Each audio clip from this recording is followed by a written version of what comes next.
You're watching News Central now on News Central Television. I am Lekon Onobanjo. The top stories at this hour. Nigeria, Germany to deepen ties as Tinubu hosts Steinmeier. Gas producers halt supply to Gencos over unpaid 2.7 trillion naira debt. Nationwide blackout imminent. DR Congo President Tshisekedi calls for national debate on constitutional reform. Details to come your way shortly. News Central now at this hour begins in Nigeria's capital, Abuja, where we understand that President Bola Tinubu has reaffirmed ECOWAS's commitment to the welfare of citizens in Mali, Niger Republic, and Burkina Faso, while prioritizing diplomacy to reintegrate the nations into the Commission. During a state visit with German President Frank-Walter Steinmeier in Abuja, President Tinubu acknowledged delays in transition programs from the three nations, but emphasized ECOWAS's stance against unconstitutional governments. He assured that diplomatic efforts would continue to avoid punishing innocent citizens while maintaining free trade and movement. President Steinmeier commended ECOWAS's approach, urging continued diplomatic engagements and emergency economic plans to mitigate regional consequences. Both leaders highlighted the importance of cooperation for regional stability and economic growth. Earlier, global affairs analyst Ejike Opa shared his thoughts on this.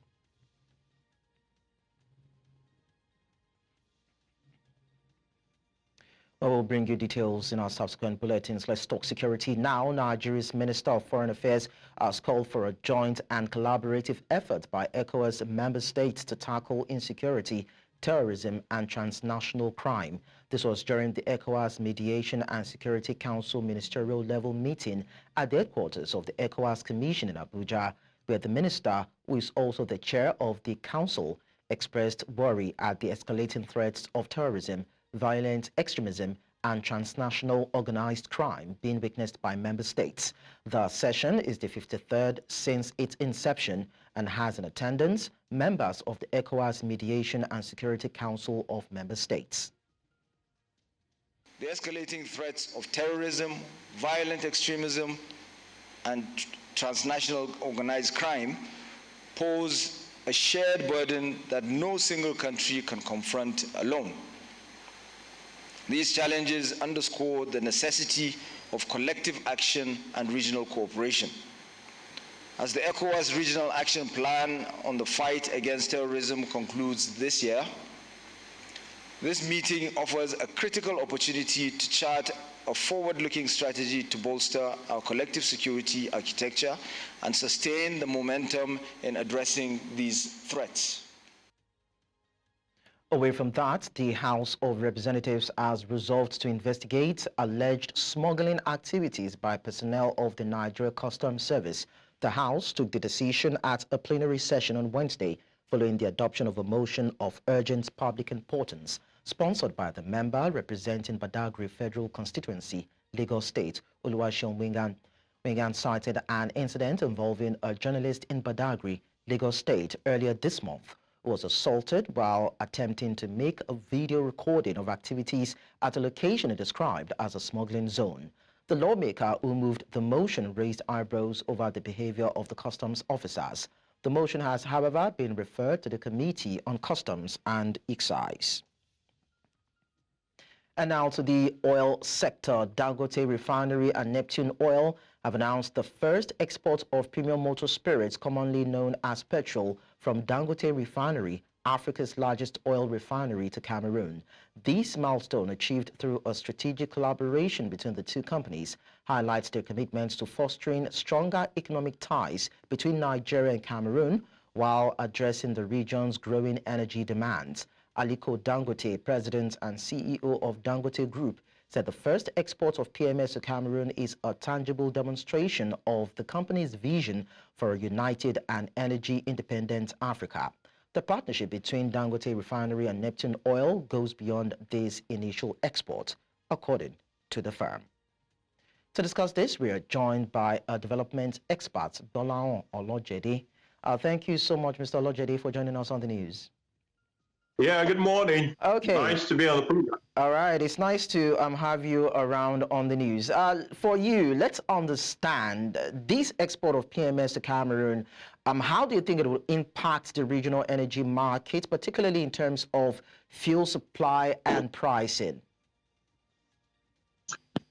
I think it's one of the best things to have happened to that business and to Nigeria, and I think Africa as a whole. Africa is not doing enough trade within the African continent in itself. So we need to do more trade with ourselves as a continent, as a people, and being able to import product from Nigeria as opposed to from Brazil or Kazakhstan is a major shift. So I say congratulations to Dangote. It also now means that we are able to earn, Dangote is able to earn foreign exchange, exporting products from Nigeria.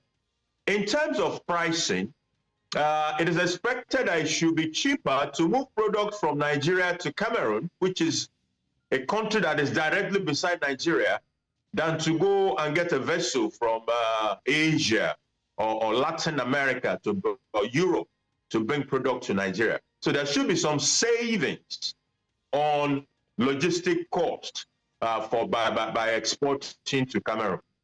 Okay, well said. I'd like you to switch on your visual so that we can see you while you continue to respond to us. While you do that, okay, yeah, you're there right now. Let's now look at issue around foreign exchange earnings, overall economic growth, and probably job creation for Nigeria and probably South Africa and those along the value chain.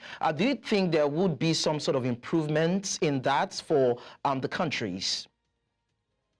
Definitely. Like I mentioned as part of my earlier comments, the fact that we are exporting to Cameroon means we are getting some foreign exchange earnings from refined products. So refined products will now start to contribute more to the foreign exchange earnings of the country. Hitherto, it was crude oil, and maybe a few tiny contributions here and there. Beyond that, it's also the fact that the success of Dangote refineries has implications for job creation in Nigeria, both direct job and indirect job. It will also help on the Cameroon side of things. Hitherto, there has been a racket around all sort of smuggling activities because of the subsidized product in Nigeria that gets smuggled to the neighboring countries and all the rest.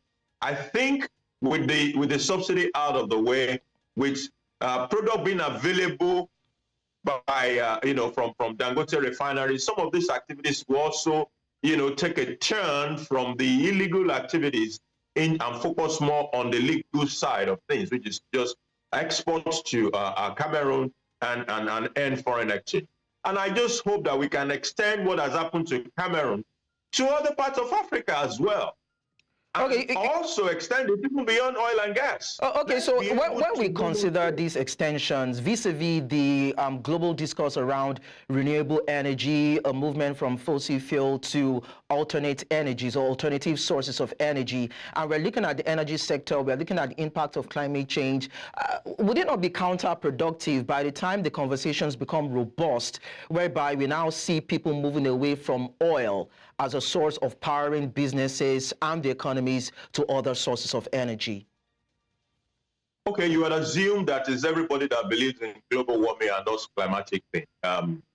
One of the biggest players in the world decision making is President Trump, or it's going to be President Trump. He doesn't believe in global warming. There will be a lot of fossil fuel related activities coming from that end by virtue of his presidency. Apart from that, there is this embracement, I will call it, of this climatic change issues.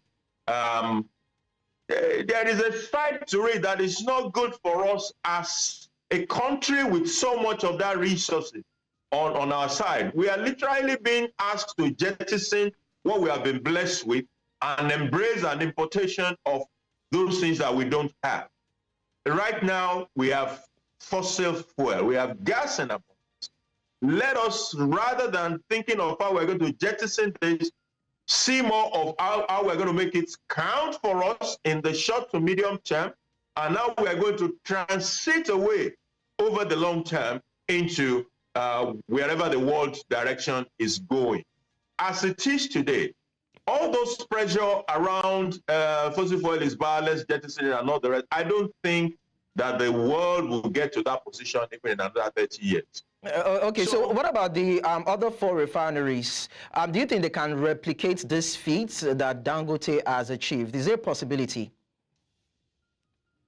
I'm not so sure that they will have the efficiency of a modern refinery. But let's see what happens. With the one that has been revamped in Port Harcourt, the first and oldest refinery, we saw that the price of product was even much more than the Dangote refinery. Is this what we're going to see when the others are done? Is there a chance that a refinery that is 30 or 40 or 50 years old will be able to compete with a 1-year-old refinery in terms of efficiency, technical efficiency? I have my doubt. At the same time, the fact that they will be producing means we're going to have a bigger pool of production of refined products coming out of Nigeria. And that is a blessing as far as exportation of refined product is concerned. If this happens, we will earn more foreign exchange, we will conserve more foreign exchange, and it will help the stability of the Naira. Well, one will hope that that will actually trickle down to Nigerians who are hoping that the price of petrol would probably reduce, and that can also reduce a bit of inflation, the inflationary figures that we've seen in the country, but we don't know if that would eventually come into play. But thank you so much, Dola Olojede. It was nice talking to you. Thanks for having me. We now head to north of the northern part of the country anyway, where the Emir of Kano, Muhammadu Sanusi II, has expressed the Emirates' confusion over last week's blockade of the Gidan Rumfa Palace by security operatives.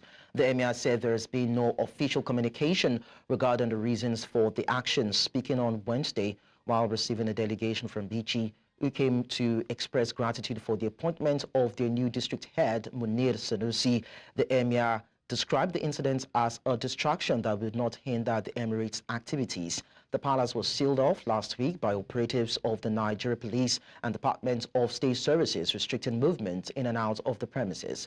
While security agencies have remained silent on the issue, sources suggest the blockade may be connected to the scheduled installment of Munir Sanusi as the district head of Bichi, or a planned discussion on the controversial tax reform bills. We're going to break on the news. When we return, gas producers hold supply to Gencos over unpaid 2.7 trillion naira debt. Nationwide blackouts set to be imminent. Details will come your way shortly. Join us again.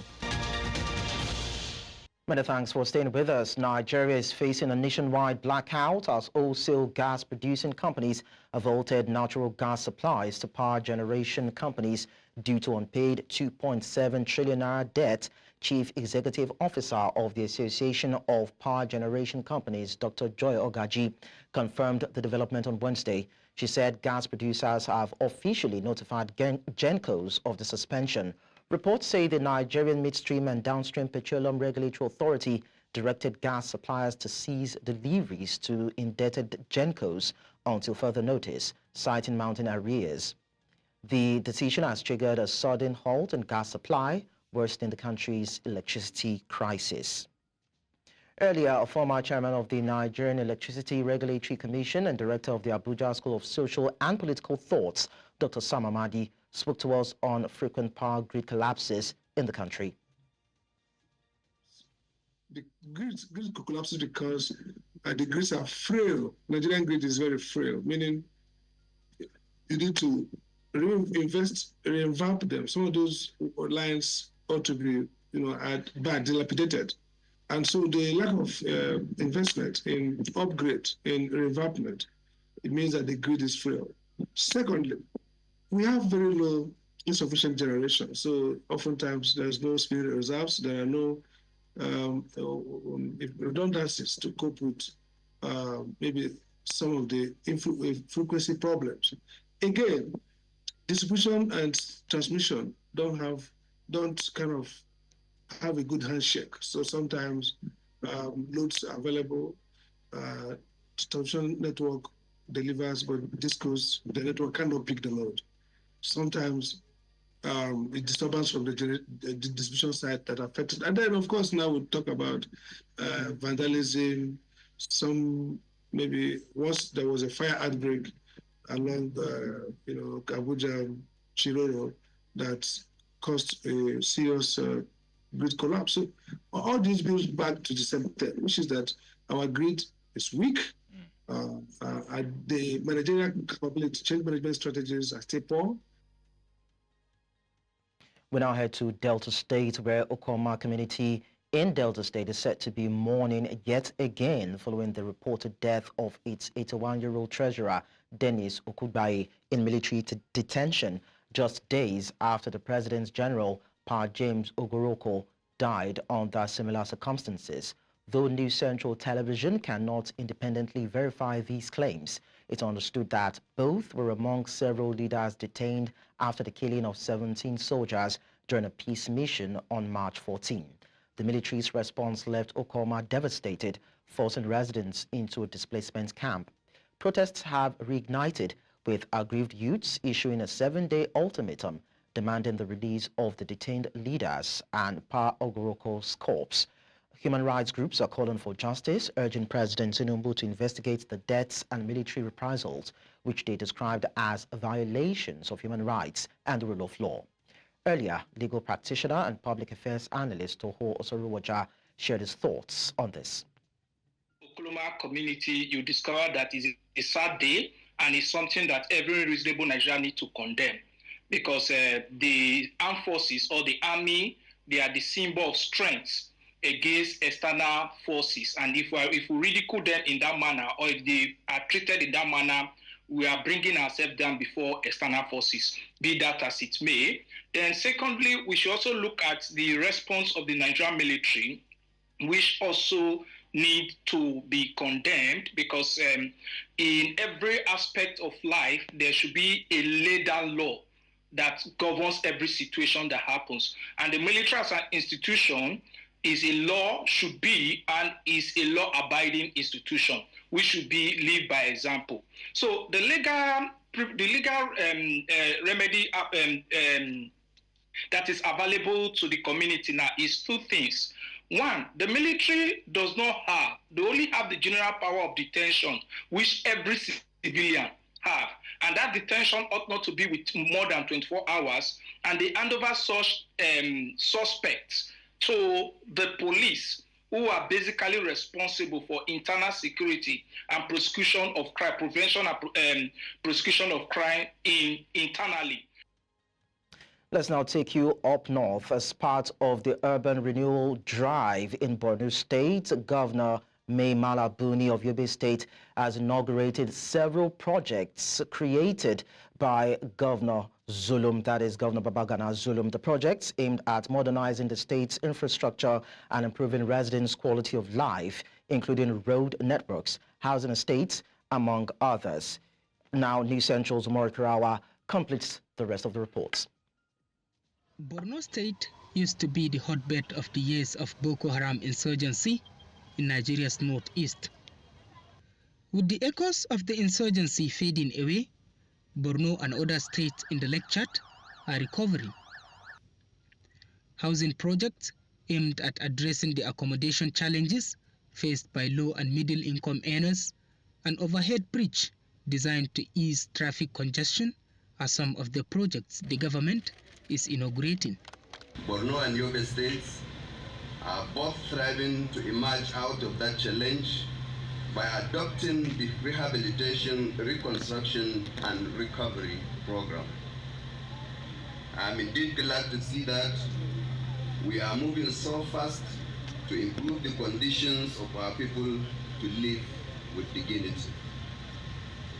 On our part, we have invested heavily in education, healthcare delivery, agriculture, and empowerment for sustainable means of livelihood to give the state and its people a promising future. We celebrate the completion of the Njumchilo 500 housing estates units, the metro housing units, the Borno Express flyover, and the dualization of the Shou-Sandakura road. I place it that our administration will continue to work tirelessly to provide infrastructure that supports economic growth, improves quality of life, and enhances the beauty of our cities as part of our rural and urban renewal drive. The newly inaugurated infrastructure is expected to enhance urban mobility, increase housing availability, and boost the local economy, furthering the state's recovery and transformation agenda. I want to assure people of Borno State that, inshallah, before the end of my tenure in 2027, you will see many projects in Borno State coming up. Your Excellency's dedication to transforming our state and improving lives of our citizens is truly inspiring and pivotal in transforming Borno State. Residents of Borno look forward to the potentials of these landmark projects in improving their conditions. In Maiduguri for News Central, Umaru Kirawa.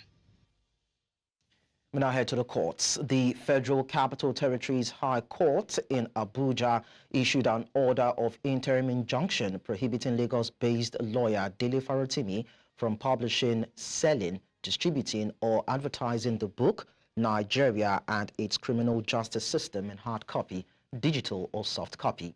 After hearing the claimant's ex parte plea by Senior Advocate of Nigeria, Kehinde Ogunwumiju, Managing Partner at Afe Babalola's legal practice, Justice Peter Kekemeke, issued the order.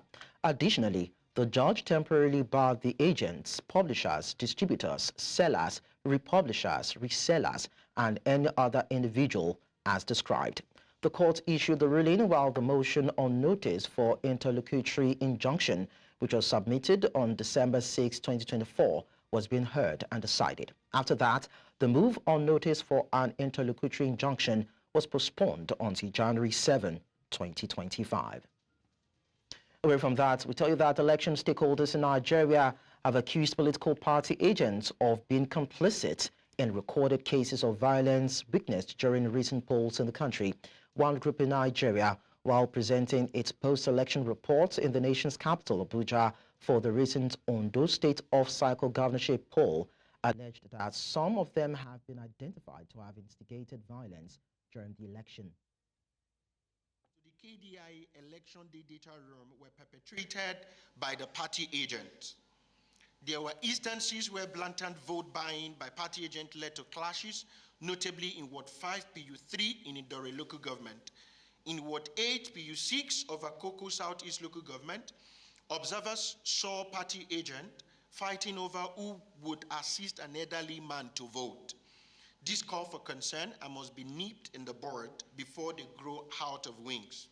With the understanding that Ondo 2024 election took place on the backdrop of lingering electoral challenges that were highlighted by CSOs, civil society organization, in the 2024 Edo State governorship election, particularly issues of resource management, logistic inefficiency, and the integrity of the electoral process. The question is, are these elections the standard of credible democracy or credible election?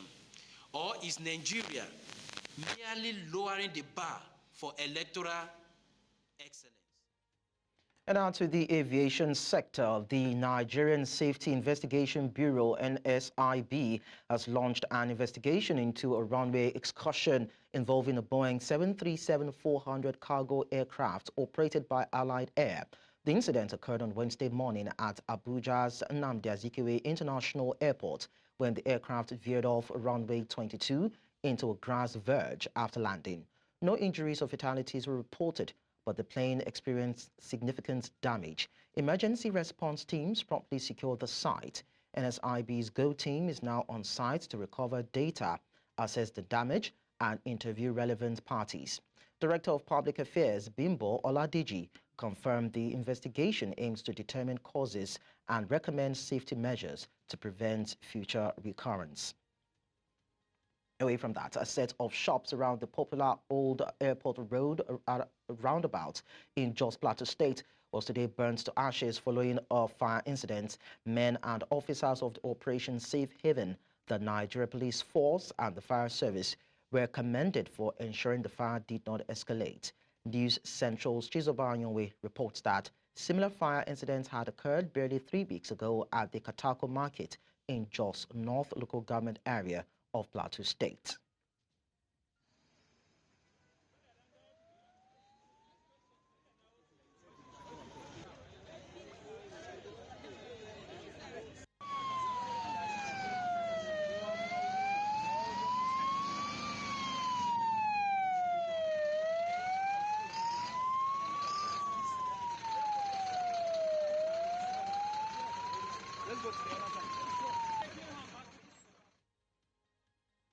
In other stories, as the 16 days of activism against gender-based violence comes to an end, stakeholders believe that the message and campaign to respect one another's rights will be impactful on the lives of men and women alike.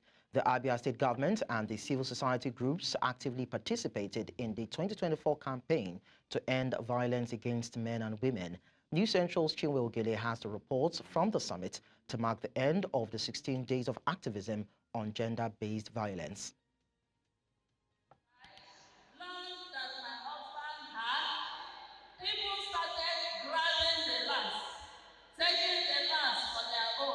This story by Phoebe Onchekwa, a survivor of violence, reflects the story of lots of women in our cultures as Nigerians. The messages by the speakers at the summit of the 16 days activism against gender-based violence in Umuahia, Abia State focus on rights and overcoming temptation to abuse people. Wife of Abia State Governor Priscilla Oti is confident that the Violence Against Persons Prohibition Law will become more useful when the people in the hinterlands become more aware of its existence. To operationalize the VAP law, we are committed to community sensitization to ensure that everyone understands the provisions of the VAP law and how to utilize it to protect their rights. Some people are, however, worried that the vulnerability of the female folk places them more at the receiving end of violence from their husbands, colleagues, and male friends. It's more against the women. Most times, men want to subject women to become the lesser vessel. It will help everybody. If the women most especially know your rights, know who you are. You are not just a commodity to be beaten. You are not you are not bots. Marriage is two-way thing, and not just in marriage, even in schools. They have taken that position that already they are culturally subordinated, they are economically subordinated, so they don't have any rights anymore. No, they should rise up. Often people forget that even men get abused by women and fellow men in different ways, but hardly speak out due to societal perception. Women and girls are vulnerable, and they are also the ones who are always speaking up as against the men who would always die with this negative masculinity that has been taught over the years. For this 2024 program, the optimism from the civil society groups and the masses that there will be a drop in cases of gender-based violence come next year is the success story. What it shows is that we've won the war already, for me, against gender-based violence, and it's going to be reduced drastically. No one deserves to be hurt physically, psychologically, and emotionally. Hence the need to understand that everyone is entitled to being respected, irrespective of gender. In Umuahia for News Central, I am Chinwe Ogele. Coming up on the news. Defense lawyer in the Senzo Meyiwa murder trial, Tolani Ngomezulu, dies. We'll bring you details in a short while. Join us again.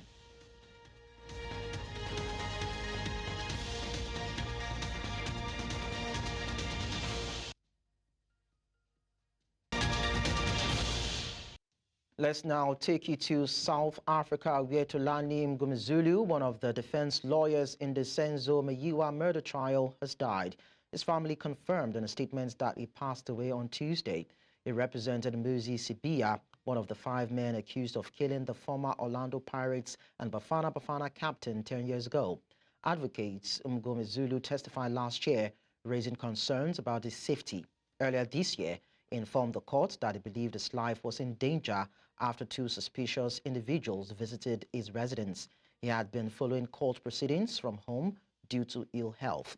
Meanwhile, the trial has been postponed to January 8, 2025 for a special sitting, with the case resuming on January 20. And now to discuss this, we are joined by Elton Romeo Hart, an attorney with the University of Johannesburg Law Clinic, and it joins me from Johannesburg. Thank you so much, Elton, for joining us. Good morning, and good morning to the viewers up in the West. Thank you so much. Now, given that this is one of the most closely followed trials in South Africa and globally, how have South Africans reacted to this latest story of the passing of such a high-profile defense lawyer? No, there is mixed feelings amongst the South African population, because obviously there is South Africans that feel that these 5 accused is the man that's responsible for the death of our former Bafana captain, Senzo Mayiwa. And there's some people that is like of the view that these 5 guys is not really the right accused to stand trial for the murder of Senzo Mayiwa.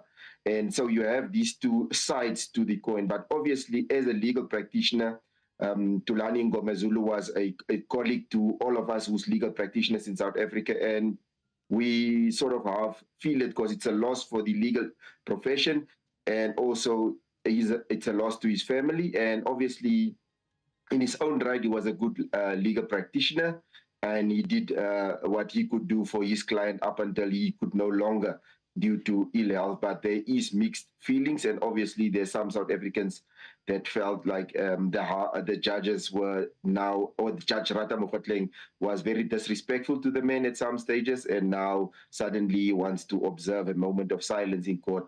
So there is that 2 opposite sides of the spectrum, and then you obviously get the South African that just says, okay, but during the course of his trial, they're not saying anything about it. Okay, Elton, during the course of the trial, he raised concerns about his safety. At that point, couldn't security details have been, isn't it possible that security details should have been provided for him? And do you think that would actually, skew the possibility of this particular case being in favor of those accused? No, indeed, he raised concerns about his security, his safety, and stuff like that. But normally what happens in South Africa is like if the prosecutors or the judges feel that their life is being threatened, they would normally get assistance from the state with security detail to just make sure that the perimeter and maybe a patrol car outside the house to just ensure. But when it comes to the defense lawyers, it's the legal practitioners, that courtesy is not extended that far.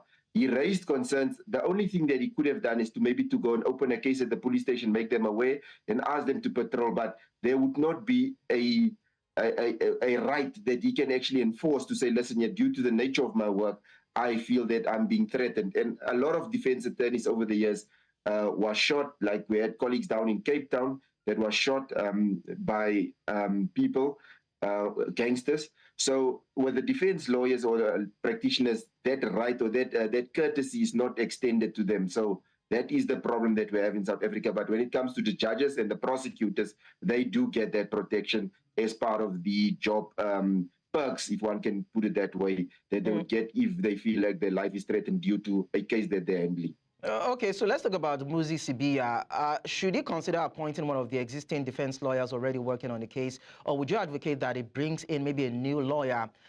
Probably that would be beneficial for him in this case. I would say that he can take one of them, but if I was Muzi Sibiya, I would have appointed a new legal practitioner. That new legal practitioner would be given all the transcripts, and if there's questions that that new legal practitioner feels that was not canvassed with a specific witness that the state has put on the stand, he can ask that that specific witnesses be recalled so that they can actually cross-examine them. So I would think you should go for a new practitioner. That would give him a better chance, because there is things that I was of the view that some of the practitioners, maybe due to not having the necessary information available, could not canvass these points with some of the witnesses. But now that it's there, he can now, or it can now be canvassed with these witnesses. And I would suggest he goes that way, but he can also appoint one of the current guys in the interest of not delaying the thing. But he also needs to check what is in my best interest to put up my best defense. And I would opt to have a new practitioner come on board so that he has that transcripts and that second bite at the cherry if one uses that word loosely. Well, it's quite interesting, Elton, that the lead investigator claimed that certain statements tendered during the course of the trial did not need further investigation. In your own opinion, is that actually justified, or probably that's an attempt to probably cover up something? No, for me, I don't trust the lead investigator. People can crucify me for that, but that guy, I've never trusted his way of investigating this case. Why was there two dockets in the first place, docket 375 and this 636? Why was that there? Why was there two different teams? Why, if one team says there's a different narrative, why do we not investigate them both? Why do you only stick to one narrative? And for me, there's too many loose ends that he's trying to cover up. And then when he's asked and probed under cross-examination, then he says, but he cannot testify. But when the state led him, he was so open and willing to testify about cell phone data and how the data was and what does it say. But when he's cross-examined, he say, I did not, and the court is protecting him in that regard. So for me, I do not trust this guy's way of handling the investigation. He might be a brigadier, but I do not trust him, and I think there is more to this case. And the mere fact that he said in court that Kelly Khumalo was supposed to be accused number 6, and he had the information on the confessions back then. Why did he not arrest her? Even that arrest warrant, why did he not pursue her? Because he pursued these guys very hard. Why not her? And also Longwe Twala, if that is the case, because the photos that was on the phones. So for me, I don't trust these guys, and people can fight with me about it, but that's my view as a practitioner. Oh, well, Elton, it seems as though this particular case has dragged on for too long with a lot of questions that need to be answered. But then considering the evidence presented in the court so far, do you believe that the state has built a strong case? Probably there's a way that we can come to a conclusion soon. Or maybe there are some state actors that actually have vested interest in this case. I don't want to see it to get put to bed and justice being served. No, for me, the thing is, like, a lot of the state's case is built on circumstantial evidence. Even the ballistics evidence, I would have, but obviously we'll have to wait for the defense team to bring their ballistic expert. And I feel like just because there was tampering with that ballistics evidence, the bag was not sealed, there was tampering with the crime scene. So it's a lot of circumstantial evidence, but as it looks now, and the way I could see the judge react to certain lines of cross-examination by the defense teams, I can see that sort of, and also by him allowing the confessions to stand, I can see that the state didn't have a case, but the confessions help the state's case now. And I can see that there is a maybe 70-30 chance that they are getting convicted on this case, but obviously there's good grounds for appeal. And for me, I think if the defense comes, they need to now be very clear as to what evidence they're going to put before court. But obviously with Sibia having this opportunity to get a new defense lawyer, I think he should use that option, and it might open up some other things. And I believe that there is higher powers that is involved in the investigation of this case. All right, Elton Romeo Hart, thank you so much for sharing this profound knowledge with us on the news. Moving on now, President of the Democratic Republic of Congo, Félix Tshisekedi, has called for a national debate on constitutional reform, urging a review of governance structures. In an address to Parliament, Tshisekedi highlighted the need for reforms to correct flaws affecting state functions. His call comes amid opposition claims that he is maneuvering to extend his presidency beyond the constitutional two-term limit. While it did not specify proposed amendments, Tshisekedi emphasized the importance of enhancing the country's governance framework. The proposal has ignited political debates, with opposition parties closely monitoring any attempts to alter term limits. Tshisekedi's remarks could pave the way for a contentious national dialogue as the country grapples with its political future.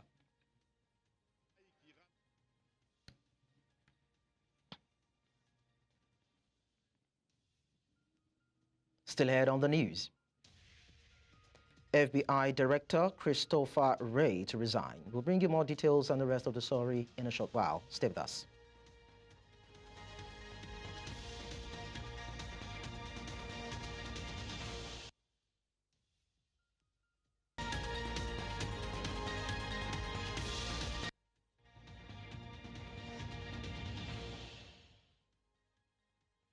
Outside of Africa, FBI Director Christopher Wray has announced that he will resign in January before President-elect Donald Trump takes office. Trump, who is to be sworn in as president on January 20, has announced the nomination of staunch loyalist Kash Patel to replace Wray as the head of the top U.S. law enforcement agency and welcomed the FBI chief's resignation.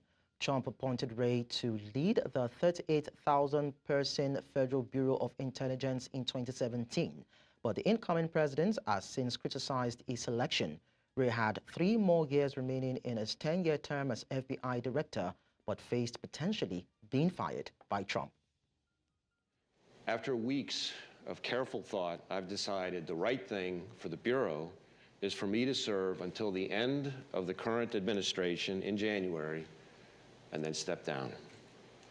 My goal is to keep the focus on our mission, on the indispensable work each of you is doing every single day. And in my view, this is the best way to avoid dragging the Bureau deeper into the fray while reinforcing the values and principles that are so important in how we do our work. And what absolutely, positively cannot, must not change is our commitment to doing the right thing in the right way every time.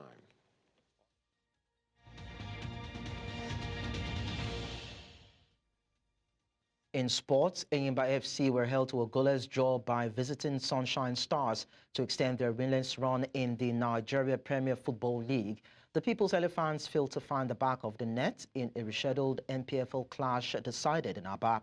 They have so far recorded 5 draws in the league and a winless run of 7 matches in all competitions. Enyimba will now shift attention to the continent, hoping to make a statement after their 2-2 draw with Zamalek SC in the CAF Champions Confederations Cup. Let's also tell you that the Chan Eagles put on a dominant display in their preparations for the upcoming qualifier against Ghana's Black Galaxies, cruising to a 5-0 victory over Emindinho FC in a friendly at the Remo Star Stadium in Ikenne on Wednesday. Sikiru Alimi was the standout performer, netting a sensational hat-trick. He opened the scoring in the 19th minute before doubling his tally in the 24th minute. Alimi completed his hat-trick before the break, with Rabiu Ali and Samuel Anyoride providing crucial assists. Anyoride also got on the score sheet, adding a 4th goal in the second half. Vincent Temitope wrapped up the resounding win with a 5th goal after the break. The Chan Eagles are now focused on their upcoming Chan qualifier against Ghana, with the first leg set to take place in Accra later this month. Assistant coach Daniel Ogumodede expressed confidence in the squad's readiness for the crucial match. We're not thinking of the past. Presently, we're thinking about the present and what the future. Everybody knows what is at stake as an indigenous coach, as an indigenous player. We know what is at stake. We know what we are carrying on ourselves as a giant of Africa. And we know what it means to us. We know what it means to us. As much as Ghana will also rely on they have knocked us out on this same competition several times. I think this time will be the difference. This time will be the difference, and that is what we're working. And that's all at this hour. But before we go, we'll look at our major stories again. Nigeria, Germany to deepen ties as Tinubu hosts Steinmeier. Gas producers halt supply to Gencos over unpaid 2.7 trillion naira debt. Nationwide blackout imminent. We also told you that DR Congo President Tshisekedi calls for national debate on constitutional reform.